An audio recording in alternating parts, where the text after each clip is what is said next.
Good morning, Arroyo, Seco. This is CNN. I'm Kemper, and today's Thursday, August 19th. Please stand for the flag salute. Please stand for the flag salute. Ready? Begin. I pledge allegiance to the flag of the United States of America and to the republic for which it stands, one nation, under God, indivisible, with liberty and justice for all. You may be seated.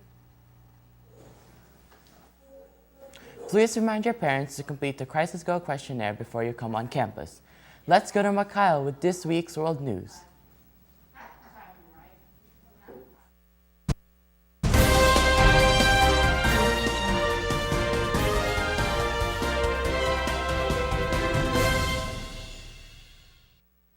The Taliban has taken control of Afghanistan as the U.S. and their allies are evacuating and shutting down their embassies.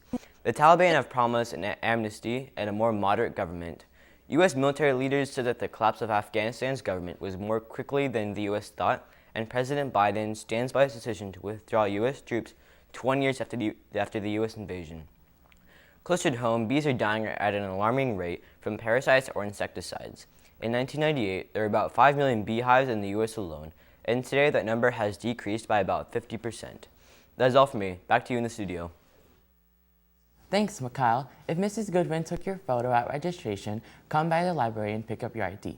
Hey, conquistadors, remember the raffle ticket you got during registration? Well, this coming Monday, bring it to school and we will draw the winning raffle ticket live on CNN for the Bluetooth speaker water bottle. May the odds be ever in your favor. This past year has been tough on us. If you are in need, the Student Care Line might be a great resource. Year has seen more than its fair share of struggles and hardships for the students in the Santa Clarita Valley. With natural disasters, a tragic event within our community, and a shift to online learning, both students and staff have had to weather quite a storm. As a result of these events and the growing need to proactively address student wellness and mental health, the William S. Hart District has created an easy and effective way for both students and parents to report concerning behaviors and allow students to get the help and support they need. Dr. Colin Nielsen, the Chief Administrative Officer for the Hart District, spoke to us about the Student Care Line.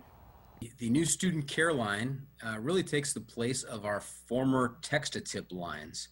And you report the same kind of tips that you would on text-to-tip, but we really want to get across the understanding that we're looking out for all of our students and we're concerned about their mental health and wellness. We're going to be able to take care of problems when they're small problems and not wait until they're big problems with possible, dire results. We want to be able to intervene as early as possible and get somebody the help they need right away. This Student Care Line is one way to create early intervention and provide students with help without fear of punishment. One of Hart District's wellness coordinators, Sarah Gilberts, emphasizes the importance of helping students before they reach their breaking point. We all go through struggles in life, every single one of us, adults included, and having support along the way is much more effective to intervene. Canyon High School student and Bring Change to Mind president also sees the need for early intervention. When you get involved early on in the situation, you can cause students to, feel better and maybe not make certain decisions that they thought they were going to make because they thought they were alone. And I think allowing students to feel not alone and they're supported, that really will help them in not making, decisions that could have major consequences. It's much more effective and supportive to be able to help a student along the way when they're experiencing struggles or obstacles or challenges than it is to help them when they kind of hit their rock bottom per se. With early intervention, it is important to recognize the early signs of declining mental health. West Ranch's wellness counselor, Ms. Phillips, highlights when and why to use this care line. So if they see a student or a friend and there's some behaviors that are different, they can use this line to share that information, and we'll go to somebody who will disseminate that information to the right support person. Students can use the care line, or parents can use the care line whenever they're noticing a decline in a student or peers functioning that's not normal from how they usually act. According to the district, some other behaviors of concern include obsessing over received injustices, trouble controlling temper, and an increase and blaming others or seeing themselves as a victim. Not only do we have a student care line, but there are many clubs on campuses across the valley that focus on mental health and safe ways to cope. One club, Bring Change to Mind, stresses the importance of unity between students and leaning on each other in the greatest times of need. I think Bring Change to Mind is a club that can allow students to feel like they do have kind of sort of a safe place to talk about maybe what they are going through, even though we're not, a peer support group. And also just creating awareness and allowing students to find ways to help their peers and also maybe themselves, or maybe even people at home who may be struggling with their mental health.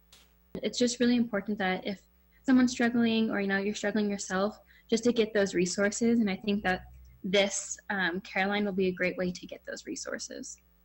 With the student care line and clubs like Bring Change to Mind, our district is united more now than ever in efforts to benefit the mental health and wellness of all students and staff. For more information on the student care line, please reach out to your wellness coordinator or counselor. For the Hart School District, I'm Kate McGrory reporting.